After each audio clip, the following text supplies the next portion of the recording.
নমস্কাৰ আজিৰ এই ভিডিঅ'টো জানো হওক বৃশ্চিক ৰাশিৰ ব্যক্তিসকলৰ বাবে অসমীয়া নতুন বছৰটো কেনেকুৱা যাব দন্ত ন আৰু অন্তস্থ জ এই দুটা আখৰেৰে যিসকল ব্যক্তিৰ নাম আৰম্ভ হয় তেওঁলোকৰ হৈছে বৃশ্চিক ৰাশি সো এই ভিডিঅ'টো চাই যদি ভাল লাগে তেতিয়াহ'লে এই দুটা আখৰেৰে নাম আৰম্ভ হোৱা ব্যক্তিসকলৰ সৈতে ভিডিঅ'টো শ্বেয়াৰ কৰিবলৈ নাপাহৰিব পোনপ্ৰথমে আপোনালোক সকলোকে নতুন বছৰৰ শুভেচ্ছা যাচিছোঁ প্ৰথমতে আমি জানিম আপোনালোকৰ গ্ৰহবিলাকৰ স্থিতি অনুসৰি এইবিলাক ক্ষেত্ৰত কেনেকুৱা প্ৰভাৱ পৰিব বৃহস্পতি শনি ৰাহু কেতু এইকেইটা গ্ৰহ বহুদিনলৈকে একোটা ৰাশিত গোচৰ কৰি থাকে সো বৰ্তমান সময়ছোৱাত কিছুমান প্ৰব্লেম এনেকুৱা থাকিব যেটো আপোনাৰ এইকেইটা গ্ৰহই প্ৰমিস কৰিব সেই প্ৰব্লেম কেইটা নিৰামূল কৰোতে বহুখিনি প্ৰব্লেম হয় বা বহুখিনি সমস্যাৰ মাজেদি আগবাঢ়িহে সমাধান কৰিবলগীয়া হয় তো সেই কাৰণে আজিৰ এই ভিডিঅ'টোত আমি এইকেইটা প্ৰব্লেমকে এইবিলাক দিশকে আমি আলোচনা কৰিম প্ৰথমতে বাৰু বৃহস্পতিৰ স্থিতি দেখুৱাই দিছো মে মাহৰ 16 তাৰিখলৈকে 2025 বৰ্ষৰ মে মাহৰ 16 তাৰিখলৈকে বৃহস্পতিৰ স্থিতি ইয়াতে আছে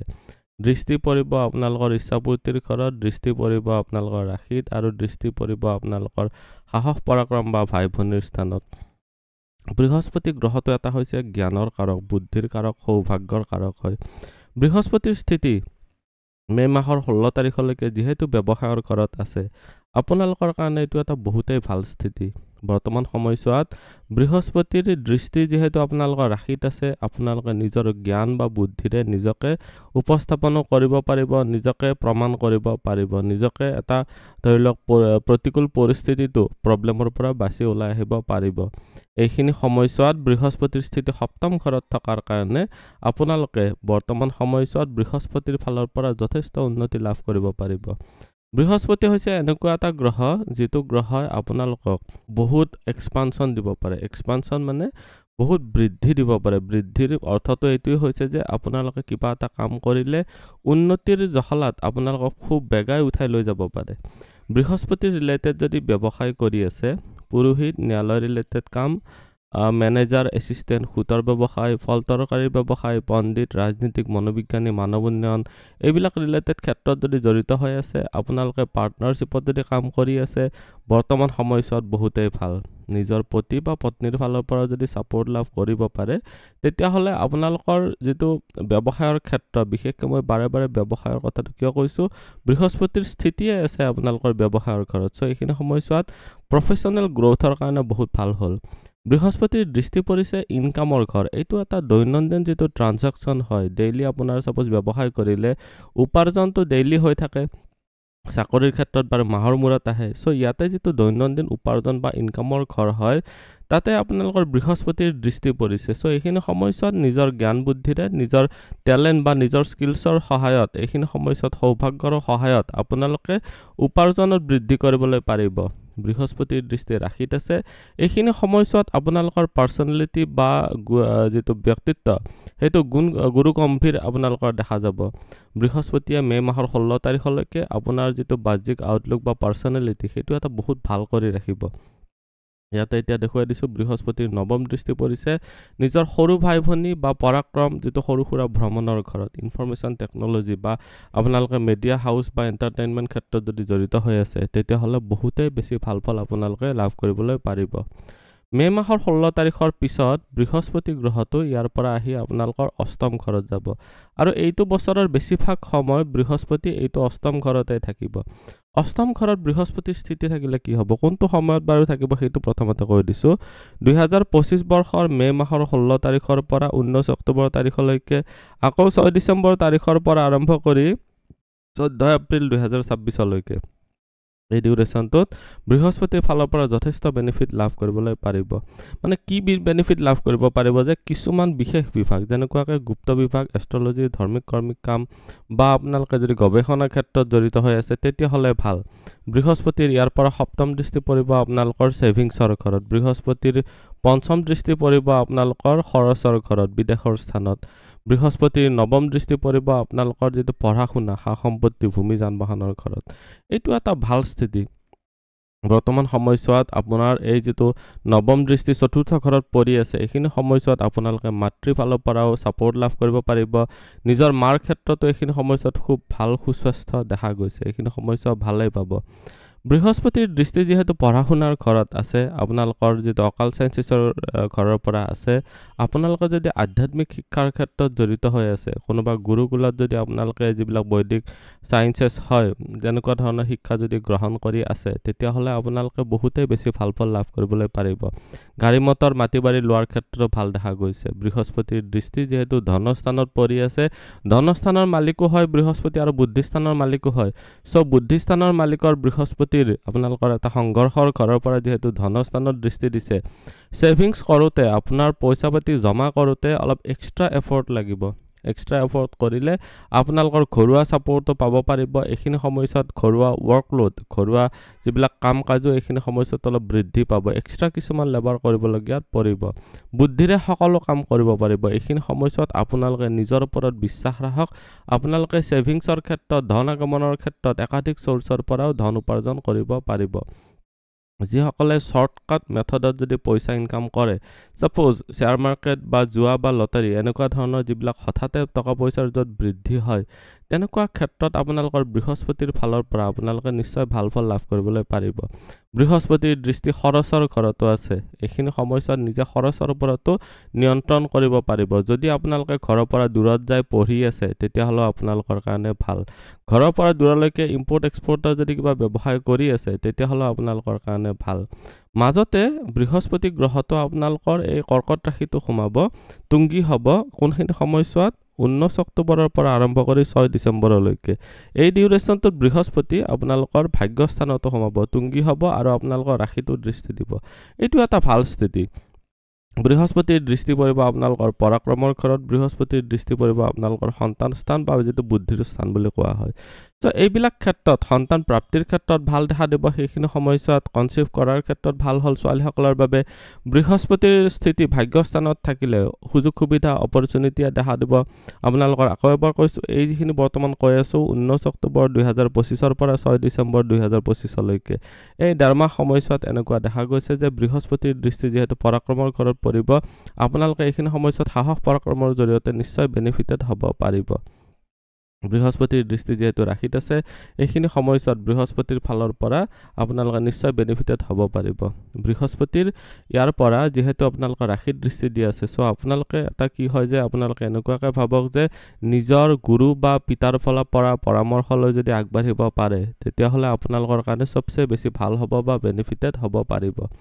বৃহস্পতিৰ স্থিতি আপোনালোকৰ ভাগ্যস্থানত থাকিলে ধৰ্ম কৰ্মৰ ক্ষেত্ৰতো এটো ঘৰ হয় সো এটো এটা ভাল হয় আধ্যাত্মিকতাৰ ক্ষেত্ৰত বিশেষ ভাল দেখা গৈছে বৃহস্পতিৰ ক্ষেত্ৰত যথেষ্ট জানিলো শনি গ্ৰহটো 2025 বৰ্ষৰে 29 মাৰ্চ তাৰিখে এটো মীন ৰাশিত সোমাইছে সো মীন ৰাশিৰ ব্যক্তিসকলৰ কাৰণে শনিৰ চাৰচেতিৰ পিক পইণ্ট পালে এইখিনি সময়ছোৱাত কুম্ভ ৰাশি মীন ৰাশি আৰু মকৰ আৰু মেঘ ৰাশি কুম্ভ মীন আৰু মেঘ একিটা ৰাশিৰ কাৰণে শনিৰ চাৰচেতি চলি আছে শনি গ্ৰহটো গোটেইটো বছৰ যেহেতু ইয়াতে থাকিব ইয়াৰ পৰা দৃষ্টি আহিব আপোনালোকৰ সপ্তম ঘৰত দৃষ্টি আহিব আপোনালোকৰ ইনকাম বা ইচ্ছাপূৰ্তিৰ ঘৰত ডাঙৰ বাইদেউ বা দাদাৰ ঘৰত বৃহস্পতিৰ শনিৰ দৃষ্টি থাকিব আপোনালোকৰ ইয়াতে ধনস্থানত সো ধনস্থানত শনিৰ দৃষ্টিটো এক প্ৰকাৰে বেয়া নহয় কিন্তু দশম দৃষ্টিটো অলপ হানিকাৰক মই বাৰু গোটেইখিনি কৈ দিম বৃহস্পতিৰ প্ৰভাৱৰ পিছত শনিৰ প্ৰভাৱৰ ক্ষেত্ৰত চালে শনিৰ বৃহস্পতিৰ ওপৰত দৃষ্টি থাকিব মে মাহৰ 16 তাৰিখলৈকে তাৰ পিছত বৃহস্পতি গ্ৰহটো আগবাঢ়ি গুচি যাব শনি গ্ৰহটোৰ স্থিতি যেহেতু বুদ্ধিস্থানত আহিব এইখিনি সময়ছোৱাত আপোনালোকৰ বুদ্ধিটো অলপ স্লো চলিব পাৰে তাৰ মানে যেতিয়া যিটো কাম কৰিব লাগে তেতিয়া এলাহ ভাব আহি পেলাই হক আপোনালোকৰ ব্ৰেইনৰ ফালৰ পৰা কিবা নহয় কিবা প্ৰকাৰে আপোনালোকৰ মাইনাস পইণ্টত আহি পেলাই আপোনালোকৰ প্ৰবলেম ক্ৰিয়েট হ'ব শনি গ্ৰহটোৰ দৃষ্টি পৰি আছে আপোনালোকৰ সপ্তম ঘৰত শনি গ্ৰহটোৰ দৃষ্টি পৰি আছে আপোনালোকৰ ইয়াতে ইনকামৰ ঘৰত শনি গ্ৰহটোৰ দৃষ্টি পৰি আছে আপোনালোকৰ ধনস্থানত শনি গ্ৰহটোৰ দশম দৃষ্টিয়ে আপোনালোকক এইখিনি সময়ছোৱাত জমা ধনটো হঠাতে অৱনমিত কৰাব পাৰে শনি গ্ৰহটোৰ যেহেতু উচ্চ শিক্ষাৰ ঘৰত দৃষ্টি পৰি আছে সো আপোনালোকে যদি উচ্চ শিক্ষাৰ ক্ষেত্ৰত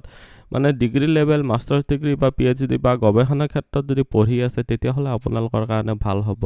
সো আপোনালোকে এইখিনি সময়ছোৱাত বিশেষকৈ সিভিল ইঞ্জিনিয়াৰিং কনষ্ট্ৰাকচন ৰিলেটেড ক্ষেত্ৰত যদি উচ্চ শিক্ষা ল'ম বুলি ভাবি আছে তেতিয়া হলে আপোনালোকৰ কাৰণে ভাল কিন্তু আপোনালোকৰ জমা ধনত শনি গ্ৰহটোৰ অলপ অশুভ দৃষ্টি আছে এই অশুভ দৃষ্টিৰ কাৰণে আপুনি কিছুমান নকৰিবলগীয়া খৰচ এইখিনি সময়ছোৱাত কৰিব লাগিব এই গোটেই বছৰটোৱে অলাগতিয়াল খৰচ দেখা গৈছে শনি গ্ৰহটোৰ সপ্তম দৃষ্টি পৰি আছে আপোনালোকৰ ইনকামৰ ঘৰত যদিও কেতু আছে মে মাহৰ 29 তাৰিখৰ পিছত কেতু ইয়াতে আহি যাব সেই পইণ্টটো বাৰু মই আলোচনা কৰিম শনিৰ দৃষ্টিৰ কাৰণে এইখিনি সময়ছোৱাত ইনকামৰ ক্ষেত্ৰত আপোনাৰ প্ৰতি কোনোবা নহয় কোনোবা অন্যায়ত লিপ্ত কৰাব পাৰে তাৰমানে ভুল কিছুমান চ'ৰ্চৰ পৰা ইনকাম কৰোৱাৰ আশাতে আপোনালোকৰ এইখিনি সময়ছোৱাত বহুত ডিষ্টাৰ্ব কৰিব পাৰে চ' সাৱধান হ'ব লাগিব ইয়াতে এতিয়া দেখুৱাই দিছোঁ শনি গ্ৰহটোৰ যেহেতু তৃতীয় দৃষ্টি পৰি আছে আপোনালোকৰ যেটো বিবাহিত স্থান নিজৰ হাজবেণ্ড বা স্পৌচৰ যেটো ঘৰ হয় আপোনালোকৰ পতি বা পত্নী স্থান হয় সব বৃহস্পতিৰ ইয়াতে স্থিতি আছে বাৰু মে মাহৰ 16 তাৰিখলৈকে তাৰে পিছৰ সময়ছোৱাত শনিৰ একমাত্ৰ ইয়াতে দৃষ্টি থাকিব সো আপোনালোকক এইখিনি সময়ছোৱাত অলপ ডিষ্টাৰবেন্স আহিব ডিষ্টাৰবেন্স মানে কেনেকুৱা যে অলৰেডি মে মাহৰ 29 তাৰিখলৈকে কেতুৰ দৃষ্টি আছে সো অলপ বিৰক্তিকাৰক গ্ৰহৰ দৃষ্টি যেতিয়া এটা ৰিলেশনশ্বিপৰ ঘৰত থাকে তেতিয়া হলে ৰিলেশনশ্বিপ বিলাক অলপ নিৰহ হৈ যায় বৃহস্পতিৰ স্থিতি সপ্তম ঘৰত এক প্ৰকাৰে ক'বলৈ গ'লে তো কাৰক ভাৱন আছে বুলি এটা কনসেপ্ট আছে সো ছোৱালীসকলৰ কাৰণে কৈছো বৃশ্চিক ৰাশিৰ ব্যক্তিসকলৰ কাৰণে বিবাহৰ ক্ষেত্ৰত অলপ প্ৰবলেম বা বিবাহিত জীৱনত কিছুমান বিচ্ছেদাত্মক চিন্তাও আনিব এইখিনি সময়ছোৱাত বিৰক্তি ভাৱ আনি বিচ্ছেদাত্মক চিন্তাও আহিব পাৰে সাৱধান হ'ব লাগিব শনি গ্ৰহটোৰ তৃতীয় দৃষ্টি যেহেতু আপোনালোকৰ ব্যৱসায়ৰ ঘৰত পৰি আছে সময় হিচাপত আপোনালোকৰ কামবিলাক অলপ দেৰি হ'ব এইখিনি সময়ছোৱাত ধৈৰ্য ধৰি চলিব পাৰিব লাগিব এতিয়া জানো হক আপোনালোকৰ ৰাহু আৰু কেতুৰ স্থিতি মে মাহৰ 29 তাৰিখলৈকে 2025 বৰ্ষৰ কেতু থাকিব ইয়াতে ৰাহু থাকিব ইয়াতে ৰাহু আৰু শনিৰ যুতি বহি আছে ইয়াতে এপ্ৰিল আৰু মে মাহত একেলগে যুতি বনাই আছে সো এপ্ৰিল আৰু মে মাহৰ কথাই কৈছো হজম শক্তিটো অলপ ডিস্টাৰ্বড হ'ব এসিডিটি বা আপোনালোকৰ গ্যাস্ট্ৰিকৰ কমপ্লেইন এইখিনি সময়ছোৱাত আহিব বিশেষকৈ এসিডিটি যেটো আপোনালোকৰ পেটত যেটো পাকস্থলীত যেটো এক্সট্ৰা যেটো পাচকৰসৰ কাৰণে যেটো হাৰ্ট বাৰ্ন হয় তেনেকুৱা ধৰণৰ প্ৰবলেম আপোনালোকৰ আহিব এইখিনি সময়ছোৱাত সাৱধান হ'ব লাগিব স্কিনজনিত ইস্যুজ বা পেটৰ কিছুমান এলাৰ্জি কিছুমানৰ ডিসেন্ট্ৰি পৰ্যন্ত হ'ব পাৰে এইখিনি ক্ষেত্ৰত সাৱধান হ'ব ৰাহুৰ স্থিতি যেহেতু ইয়াতে থাকিব ইয়াৰ পৰা দৃষ্টি পৰিব ভাগ্যস্থানত আৰু ইয়াৰ পৰা দৃষ্টি পৰিব ৰাশিতে এইখিনি কৈ আছো মে মাহৰ 29 তাৰিখলৈকে 2025 বৰ্ষৰ ৰাহুৰ দৃষ্টি ৰাশিত থকাৰ কাৰণে কনফিউজন কিছুমান ক্ৰিয়েট কৰিব মনত কিছুমান কাল্পনিক ভয় সোমাই থাকিব ৰাহুৰ দৃষ্টি যেহেতু আপোনালোকৰ ইয়াতে ধৰ্মৰ স্থানত আছে ভাগ্যস্থানত আছে বৰ্তমান সময়ছোৱাত ৰাহুৰ ফালৰ পৰা আপোনালোকে বেনিফিটেড হ'ব লাগিলে আপোনালোকে নিজৰ গুৰুৰ উপদেশ মানি চলিব পাৰিব লাগিব এইখিনি সময়ছোৱাত পিতা বা গুৰুৰ সৈতে মনোমালিন্য হোৱাটো স্বাভাৱিক সো আপোনালোকে সন্মান সহকাৰে নিজৰ পিতা বা গুৰুজনৰ সৈতে ভাল এটা ৰিলেশনশ্বিপ মেইনটেইন কৰিবলৈ চেষ্টা কৰিব লাগিব এইখিনি সময়ছোৱাত ৰাহুৰ দৃষ্টি যেহেতু আপোনালোকৰ ৰাশিতে আছে বৰ্তমান সময়ছোৱাত আপোনালোকৰ যেটো কনফিউজন বা আপোনালোকে যদি মনত কিবা কনফিউজন লৈ পেলাই ডিসিশন লয় ভুল ডিসিশন কৰাৰ সম্ভাৱনা বহুত বেছি দেখা গৈছে সো ভুল ডিসিশন যাতে নহয় হেতু ধ্যান ৰাখিব কেতুৰ ইয়াৰ পৰা দৃষ্টি পৰিব বিবাহিত জীৱনত কেতুৰ দৃষ্টি পৰিব ভাই ভনীৰ স্থানত ইয়াতে কেতুৰ স্থিতি আছে মে মাহৰ 29 তাৰিখলৈকে যিবিলাক আপোনাৰ দাদা বাইদেউৰ স্থানত তো আপোনালোকৰ দাদা বাইদেউ হওক বা ভাই ভনীয়ে হওক আপোনালোকে এইখিনি সময়ছোৱাত মেন্টালি সাপোৰ্ট পাওঁতে প্ৰবলেম হ'ব বৃহস্পতিৰ দৃষ্টিৰ কাৰণে সুযোগ সুবিধাবিলাকতো দেখা দিব কিন্তু মাজে সময়ে আপোনালোকৰ বিৰক্তি ভাৱটো বহুত বাঢ়ি যাব সৰু সুৰা ভ্ৰমণ যদি কৰি আছে তাতে সন্তুষ্টি লাভ কৰোতে অলপ প্ৰবলেম হ'ব যদি আধ্যাত্মিকতাৰ ক্ষেত্ৰত বা ঈশ্বৰ ভক্তিৰ ক্ষেত্ৰত কিবা যদি ভ্ৰমণ কৰে যদি মন্দিৰ ভ্ৰমণ কৰিছে তীৰ্থ ভ্ৰমণ কৰিছে তেতিয়া হলে আপোনালোকৰ কাৰণে ভাল হ'ব বিবাহিত জীৱনতো বৃহস্পতিৰ স্থিতিৰ পিছত কেতুৰ দৃষ্টিৰ কাৰণে মনৰ কিছুমান বিৰক্তি ভাৱ আহিব পাৰে মে মাহৰ 29 তাৰিখৰ পিছত কেতু আহিব ইয়াতে আৰু ৰাহু আহিব ইয়াতে তো ইহতে তাৰমানে বক্ৰী মুভমেন্টত থাকে তো উল্টা ডাইৰেকশনত মুভমেন্ট কৰে এতিয়া ৰাহু আৰু কেতুৰ মে মাহৰ 29 তাৰিখৰ পৰা 2026 বৰ্ষৰ আপোনালোকৰ 14 এপ্ৰিললৈকে যেহেতু মোটামুটি 1 বছৰ বুলি ক'ব পাৰি 11 মাহ সময় যেহেতু 10.5 মাহ সময় যেহেতু ইয়াতে থাকিব সো বৰ্তমান সময়ছোৱাত আপোনালোকৰ কেনেকুৱা প্ৰভাৱ পৰিব ৰাহুৰ দৃষ্টি পৰিব আপোনালোকৰ অষ্টম ঘৰত ৰাহুৰ দৃষ্টি পৰিব আপোনালোকৰ বিদেশৰ ঘৰত ৰাহুৰ স্থিতি খুব ভাল এইখিনি সময়ছোৱাত পঢ়া শুনাৰ ঘৰৰ পৰা যেহেতু দৃষ্টি দিছে আপোনালোকে উচ্চ শিক্ষাৰ কাৰণে বিদেশ ভ্ৰমণ হ'ব পাৰে সো এইটো ক্ষেত্ৰত আপোনালোকে বহুতে ভাল বেনিফিটেড হ'ব পাৰিব উচ্চ শিক্ষাৰ কাৰণে বিশেষকৈ ইনফৰমেশন টেকনলজি বা কম্পিউটাৰ ৰিলেটেড আপুনি যদি পঢ়ি আছে বা ইলেক্ট্ৰনিক্স ইঞ্জিনিয়াৰিং যদি পঢ়ি আছে আপোনালোকৰ কাৰণে এইটো ভাল হ'ব ৰাহুৰ দৃষ্টি ব্যয়ৰ স্থানত থাকিলে এইটো খৰচৰ স্থান হয় বেড প্লেজাৰৰ স্থান হয় সো কিছুমান অনাকাংক্ষিতভাৱে খৰচ আহিব পাৰে আপোনালোকৰ ঘৰুৱা পৰিৱেশটো অলপ ডিস্টাৰ্ব হ'ব পাৰে ৰাহুৰ দৃষ্টি যেহেতু অষ্টম ঘৰত আছে অষ্টম ঘৰটো ৰাহুৰ কাৰণে এটা তুংগী ৰাশি হয় ইয়াতে আপুনি যদি শ্বেয়াৰ মাৰ্কেট বা আপোনালোকে যদি তেনেকুৱা ক্ষেত্ৰত যদি জড়িত হৈ আছে এইখিনি সময়ছোৱাত ইনকামো কৰিব পাৰিব কেৱল ধ্যান ৰাখিব শ্বেয়াৰ মাৰ্কেট এটা ৰিস্কি বস্তু হয় চ' যিহেতু বহুত হাই ৰিস্ক ফেক্টৰ আছে চ' আপোনালোকে সাৱধান হ'ব লাগিব ৰাহুৰ স্থিতি থাকিব মে' মাহৰ 29 তাৰিখৰ পিছত যিহেতু আপোনালোকৰ পঢ়া শুনাৰ ঘৰত মনত কিছুমান কনফিউজন আহি থাকিব বস্তুবিলাক বাৰে বাৰে পঢ়ি পেলাই নিজৰ কনফিউজ হৈ থকাটো দেখা গৈছে ৰাহুৰ স্থিতি ইয়াতে থকাৰ কাৰণে নিজে সব জানাৰ পিছতো যিটো পৰীক্ষাত ভুল কৰি থৈ অহা যায় সেইটো সাৱধান হ'ব লাগিব কেতুৰ স্থিতি আছে কৰ্মস্থানত আৰু কেতুৰ দৃষ্টি পৰি আছে সাৰ্ভিসৰ ঘৰত কেতুৰ দৃষ্টি পৰি আছে আপোনালোকৰ ধনস্থানত দশম ঘৰত কেতুৰ স্থিতিয়ে হঠাতে আপোনালোকৰ ইমেজত মানে বেয়া কৰিব পাৰে ইমেজটো আপোনালোকৰ যেটো পাব্লিক ইমেজ যেটো জনতাৰ মাজত আপোনাৰ প্ৰতিচ্ছবি সেই প্ৰতিচ্ছবিটো অলপ বেয়া কৰিব পাৰে চ' সাৱধান হ'ব নিজৰ সহকৰ্মীৰ সৈতে এইখিনি সময়ছোৱাত কলিগ যিসকল আছে আপোনালোকৰ সৈতে একেলগে কাম কৰে তেওঁলোকৰ সৈতে মতৰ কিছুমান বিৰোধ হয় মনোমালিন্য কৰাব পাৰে পেটৰ কমপ্লেইন অহাৰো চান্সেছ দেখা গৈছে চৰ্মৰোগ বা পেটৰ কমপ্লেইন অহাটো এইখিনি সময়ছোৱাত স্বাভাৱিক অৰ্থাৎ মে' মাহৰ 29 তাৰিখৰ পিছৰ সময়ছোৱাত আপোনালোকে স্বাস্থ্যৰ ক্ষেত্ৰতো যত্ন ল'ব লাগিব কৰ্মস্থানৰ ক্ষেত্ৰতো সাৱধান হ'ব লাগিব ধনস্থানত কেতুৰ দৃষ্টিয়ে আপোনালোকৰ বহুত দিনৰ পৰা ৰৈ থকা ধনো আগমন কৰাব পাৰে এইখিনি সময়ছোৱাত বহুত দিনৰ পৰা পেণ্ডিং হৈ থকা কিবা যদি ধাৰ দিছিলে পইচা এতিয়া ঘূৰোৱা নাই এইবিলাক ক্ষেত্ৰত সমাধান হৈ যাব মুঠতে আমি বৃশ্চিক ৰাশিৰ বিষয়ে জানিলো এতিয়া জানিম আমি কিছুমান ইম্পৰ্টেন্ট পইণ্ট মানে কেনেকুৱা এই যে ৰাইট সাইডত লিখি থৈ দিছো স্বাস্থ্য উপাৰ্জন ধন সঞ্চয় চৰকাৰী চাকৰি ব্যৱসায় ভাগ্য পিতা ধৰ্ম বা গুৰুজনৰ ক্ষেত্ৰত কেনেকুৱা হ'ব প্ৰেম প্ৰসংগ বা বৈবাহিক জীৱনত কেনেকুৱা হ'ব সাধাৰণ শিক্ষা উচ্চ শিক্ষা এই সকলোবিলাক দিশ জানিম তাৰ আগতে এই বছৰটোত আয় ব্যয়ৰ ক্ষেত্ৰত কেনেকুৱা দেখা গৈছে আয় বা ইনকামৰ ক্ষেত্ৰত 5 দেখা গৈছে খৰচৰ ক্ষেত্ৰত 2 দেখা গৈছে তো বৰ্তমান সময়ছোৱাত স্থিতি 3 থাকিব তাৰ মানে উপাৰ্জন ভাল হ'ব খৰচ সেই হিচাপত অলপ কম হ'ব আপোনালোকৰ ধৰ্মৰ ক্ষেত্ৰত 3 অধৰ্মৰ ক্ষেত্ৰত 100 মোটামুটি ভালেই দেখা গৈছে আপোনালোকৰ ধৰ্মৰ পথতো ইজিলি চলিব পাৰিব সুখৰ ক্ষেত্ৰত 5 দুখৰ ক্ষেত্ৰত আপোনাৰ 4 দেখা গৈছে সো সুখো থাকিব দুখো থাকিব কম্পাৰেটিভলি বেটাৰ মানে লাইফটো আপোনালোকৰ এইটো সময়ছোৱাত থাকিব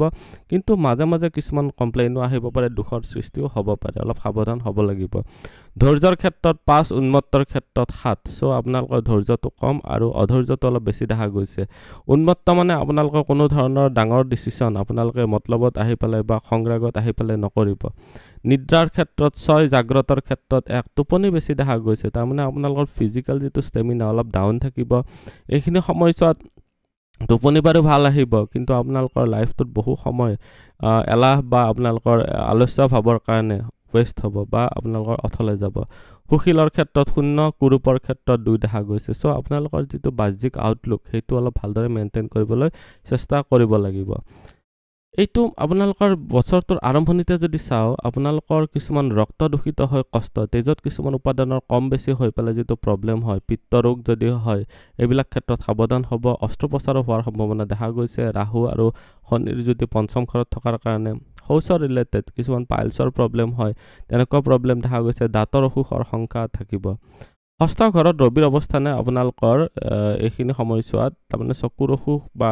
আপোনালোকৰ চন্দ্ৰৰ যেহেতু দ্বাদশ ঘৰত আছে অলপ জ্বৰ চৰ্দি শ্লেষ্মা বা কফজনিত প্ৰবলেমো দেখা দিব পাৰে ৰাহুৰ দৃষ্টিয়ে আপোনালোকৰ গাৰ বিষ উদৰ ৰোগ আৰু শয়নবিলাসী আলসুৱা ভাব কিছুমান এনেকুৱা দেখা গৈছে সো এইটো বছৰটোত আপোনালোকে আৰম্ভণিৰে পৰা যদি শুক্ৰ গ্ৰহটোৰ যোগেদি যদি সম্পদ লাভৰ যোগ চলিব যদিও মাজৰ ভাগৰ পৰা বছৰটো তাৰ মানে এই মিডমানৰ পৰা আহিন কাতি মাহৰ পৰা আপোনালোকৰ কাৰণে অলপ শুক্ৰৰ অশুভ প্ৰভাৱ পৰি সম্পদৰ হানি হ'ব পাৰে সম্পদ নষ্ট হ'ব পাৰে অৰ্থ ব্যয়ৰো ভয় দেখা গৈছে আপোনালোকৰ কাৰণে বিদ্যাত সুনাম অৰ্জন কৰিব পাৰিব বিদ্যাৰ্থীৰ প্ৰতিভাৰ বিকাশৰ ক্ষেত্ৰত আপোনালোকৰ ভাল দেখা গৈছে শৰীৰ চৰ্চা বা খেল ধেমালি নাচ গান কবিতা আবৃত্তি চিত্ৰাংকন আদিৰ দ্বাৰা সুনাম অৰ্জন কৰিব পাৰিব মুঠতে চাবলৈ গ'লে আপোনালোকৰ বিদ্যা সংক্ৰান্তত বিদেশ ভ্ৰমণৰ যোগ দেখা গৈছে বহাগ মাহত গুৰুৰ প্ৰভাৱে বিজ্ঞান প্ৰযুক্তিবিদ্যা ৰাজনীতি বিভাগ শিক্ষা বিভাগ তৰ্কশাস্ত্ৰত উন্নত হোৱা দেখা গৈছে দশম অধিপতি আপোনালোকৰ কাৰণে বহাগ মাহত যেহেতু ষষ্ঠত অৱস্থান কৰি কৰ্মপ্ৰাপ্তিত কিছুমান অশুভ প্ৰভাৱ কৰিব তাৰ মানে আপোনালোকে পাবলগীয়া কামো এইখিনি সময়ত মিছ হৈ যাব পাৰে সো সাৱধান হ'ব নতুন কৰ্মৰ যোগাযোগ বাঢ়িব আৰু কৰ্মলাভো হ'ব মানসিক উন্নতি আৰু আৰ্থিক উন্নতিৰ যোগ ঘটিব কৰ্মৰত ব্যক্তিসকলৰ কাৰণে কৰ্মৰ উন্নতি বা প্ৰমোশন পদোন্নতি লাভ আপোনালোকৰ কৰ্মক্ষেত্ৰত শত্ৰু নাশ হ'ব। এইখিনি সময়ছোৱাত মানসিক অশান্তি দূৰ হৈ সন্মান লাভৰ যুগ চলিব।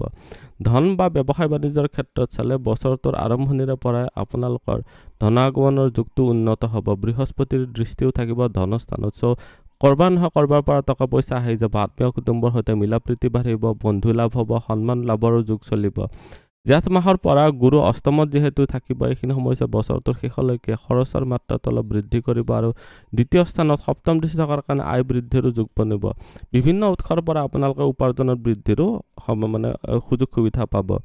আপোনালোকৰ কাৰণে যিসকল কৰ্মৰত আছে, আহাৰ আৰু শাওণ মাহত মংগলৰ অশুভ প্ৰভাৱৰ কাৰণে কৰ্মৰত ব্যক্তিসকলৰ কাৰণে কিছুমান বিশৃংখলতাৰো সৃষ্টি কৰিব পাৰে। প্ৰমোচন বা পদোন্নতিত বাধা হ'ব পাৰে। কষ্ট অনুসাৰে ফল লাভৰ ক্ষেত্ৰতো প্ৰব্লেমেটিক দেখা গৈছে।